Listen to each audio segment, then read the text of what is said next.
such an ugly, contentious week in Washington that it turned the House chaplain's morning prayer into what I saw as like a potential exorcism. Look at this.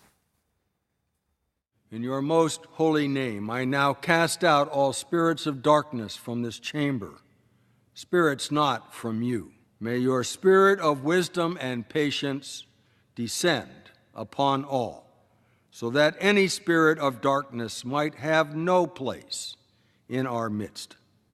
Gee, I wonder what he was talking about. He told us later, he said, look, you know, it's about this racism and what's going on. And how about all the people who are listening in there on the right side of the aisle when they have done nothing? You literally had to have your chaplain say he wanted to remove the darkness. You know what the scene should have looked like? Let's bring in D. Lemon. I was expecting more of a scene like this one. I know what you're going to do. I know what you're going to do. The power of Christ compels you! The power of Christ compels you! Line. The power of Christ compels you! I was looking at that scene before it came up. The power, and then they finally get her down in the bed and they strap her down. Yeah, but things don't get much better after that. But no, look, that's when the peas come out of her mouth and everything. It's so ugly that the chaplain has to say a prayer to remove the spirits of darkness from the House chamber. We need prayer to remove the spirit of darkness from the country right now, because this is an ugly period.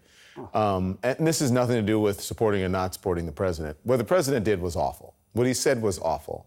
And there's no one to blame but him, especially with people chanting, you know, send her back. That's all because the president tweeted what he tweeted. Absolutely. Now, but, I mean, that chant, those people had that in their hearts without the president. He just brought it to the fore. Yeah. That's it. Yeah, but look, I mean, I don't know if you got to hear Ron Brownstein. His piece in The Atlantic comes out tomorrow. He's making a play here because he thinks it's how he wins. Yeah. And I don't make a distinction. You know, Anthony Scaramucci will say, I don't think he's racist, but he's saying racist things he's got to stop. Fine. My feeling is this. You say racist things, you wind up owning the philosophy of racism as well. But even if you didn't, I think you're worse because you're playing to advantage with something that you know is ugly, and you don't even have the excuse of ignorance that got you there. Yeah. Listen.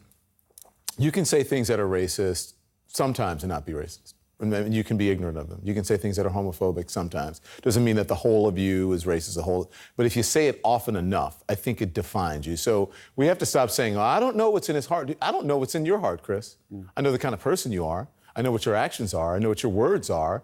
And so from that, I can only surmise the kind of person you are and who you are. And so if you walk and talk and act like a racist, then chances are you're a racist. This president has said a whole lot of things that are racist.